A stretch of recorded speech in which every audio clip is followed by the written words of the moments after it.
नमस्कार, भव्य भारत न्यूज में आप सभी दर्शकों का स्वागत है। पंचक के बारे में हमारे समाज में काफ़ी भ्रांतियां फैली रहती हैं।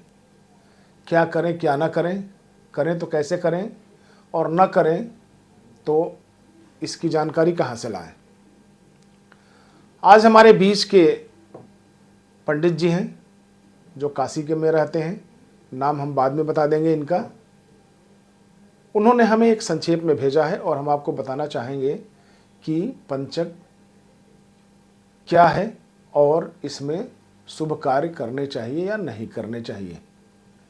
तो हम आपको बताते हैं कि ज्योतिष शास्त्र के अनुसार ग्रहों और नक्षत्रों के अनुसार ही किसी कार्य को करने या न करने के लिए समय तय किया जाता है, जिसे हम शुभ या अशुभ मुहूर्त कहते हैं।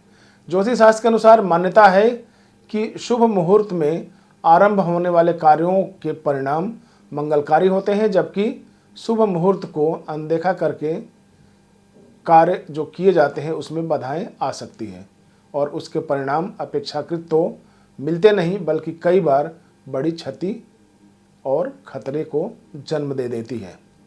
ज्योतिष शास्त्र के अनुसार अशुभ और हानिकारक नक्षत्रों के योग को ही हम पंचक कहते हैं।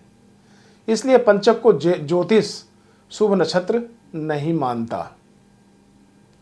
कब होता है पंचक? तो जब चंद्रमा गोचर में कुंभ और मीन राशि से होकर गुजरता है तो यह समय अशुभ माना जाता है। इस दौरान चंद्रमा धनिष्ठा से लेकर शतभिषा, पूर्वा भाद्रपद, उत्तरा भाद्रपद एवं रेवती से होते हुए गुजरता है।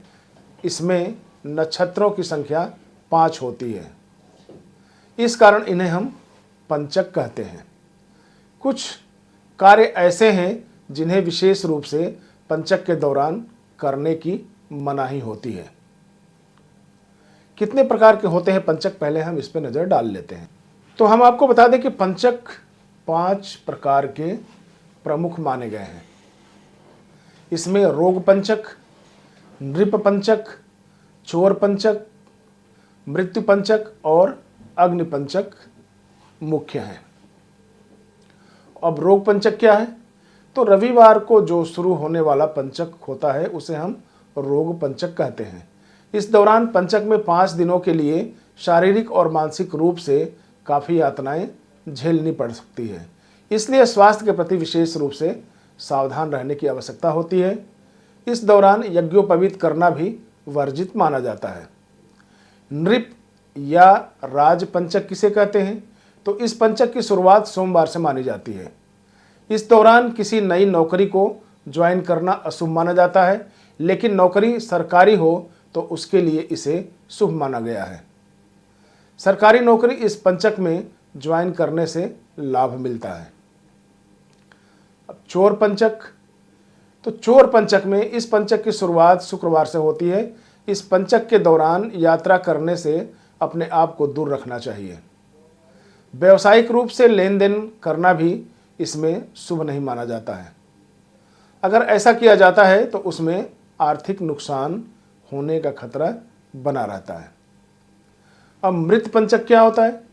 तो यह शनिवार से शुरू होता है मृत पंचक, और ज्योतिष शास्त्र के अनुसार जोखिम से भरा कोई भी कार्य इस पंचक के दौरान नहीं किया जाना चाहिए। विवाह जैसे शुभ कार्य भी इस दौरान मनाही होती है। इसमें जान और माल के नुकसान का खतरा बना रहता है, इसलिए इसे मृत पंचक कहा जाता है। अब अग्नि पंचक क्या है? तो यह मंगलवार को शुरू होता है। घर बनाना हो, फिर एक घर से दूसरे घर में प्रस्थान करना अथवा गृह प्रवेश करना अग्नि पंचक के दौरान इन कार्यों को नहीं किया जाता है। न्यायालय संबंधी कार्यों को इस पंचक के दौरान किया जा सकता है। इसके अलावा बुधवार और गुरुवार को शुरू होने वाले पंचक में 5 कामों के अलावा किसी भी तरह के शुभ कार्य किए जा सकते हैं। पंचक का कौन सा ऐसा नक्षत्र है जो हानिकारक माना गया है? तो आपको बता दें कि पंचक धनिष्ठा नक्षत्र से शुरू होता है और रेवती नक्षत्र तक रहता है।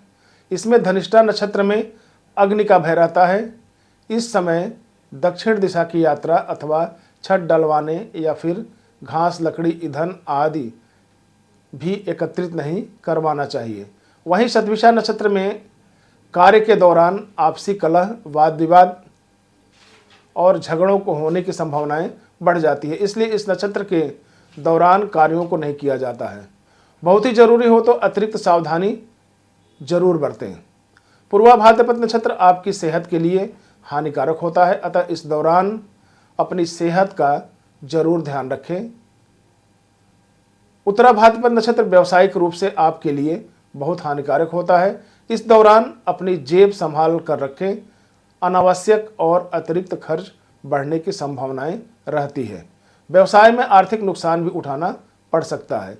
निवेश करने का विचार तो इस नक्षत्र में विशेष रूप से न करें। वहीं रेवती नक्षत्र में भी धन की हानि होने की संभावनाएं हमेशा बनी रहती है। पंचक में यदि किसी की मृत्यु हो जाती है, ज़्यादातर लोग इसी पे फोकस करते हैं। पंचक में यदि किसी की मृत्यु हो जाती है तो उसका अंतिम संस्कार विशेष विधि से तय किया जाना चाहिए, अथवा पंचक दोष लगने का खतरा बना रहता है, जिस कारण परिवार में 5 लोगों की मृत्यु भी हो सकती है। इस बारे में गरुड़ पुराण में विस्तार से जानकारी मिलती है। इसमें लिखा है कि अंतिम संस्कार के लिए किसी विद्वान ब्राह्मण की सलाह लेनी चाहिए और 5 पुतले को बनाकर और अंतिम संस्कार के दौरान 100 के साथ आटे या कुश के बनाए हुए 5 पुतले बनाकर अर्थी के साथ रखें और 100 की तरह ही इन पुतलों का भी अंतिम संस्कार करें। पूरी विधि से करें तो इस दोष से बचा जा सकता है, ऐसा शास्त्रों में बताया गया है। इस दौरान कोई पलंग, चारपाई, बेड आदि नहीं बनवाना चाहिए। माना जाता है कि पंचक के दौरान ऐसा करने से बहुत बड़ा संकट आ सकता है। पंचक शुरू होने से खत्म होने तक किसी यात्रा की योजना न बनाएं। मजबूरी वश कहीं अगर जाना पड़े तो दक्षिण दिशा में जाने से परहेज करें, क्योंकि यह यम की दिशा मानी जाती है और इस दौरान दुर्घटना अथवा विपदा आने की खतरा बनी रहती है। तो पंचक में आने वाले नक्षत्रों में शुभ कार्य भी किए जा सकते हैं। जैसे पंचक में आने वाला उत्तरा भाद्रपद नक्षत्र वार के साथ मिलकर सर्वार्थ सिद्धि योग बनाता है। वहीं धनिष्ठा, शतभिषा, पूर्वा भाद्रपद व रेवती नक्षत्र यात्रा, व्यापार, मुंडन आदि शुभ कार्यों में श्रेष्ठ माने गए हैं। कुछ विद्वानों का मत है कि पंचक को भले ही अशुभ माना जाता है, लेकिन इस दौरान सगाई, विवाह आदि शुभ कार्य भी किए जाते हैं। पंचक में आने वाले 3 नक्षत्र पूर्वा भाद्रपद, उत्तरा भाद्रपद, रेवती रविवार को होने से आनंद आदि 28 योगों में से 3 शुभ योग बनाते हैं। ये शुभ योग हैं चर, स्थिर व प्रवर्ध। इन शुभ योगों में सफलता व धन का लाभ मिल सकता है। नक्षत्र के शुभ मुहूर्त भी मायने रखते हैं। मुहूर्त चिंतामणि ग्रंथ के अनुसार पंचक के नक्षत्रों का शुभ फल देखें तो धनिष्ठा और शतभिषा नक्षत्र चल संज्ञक माने जाते हैं।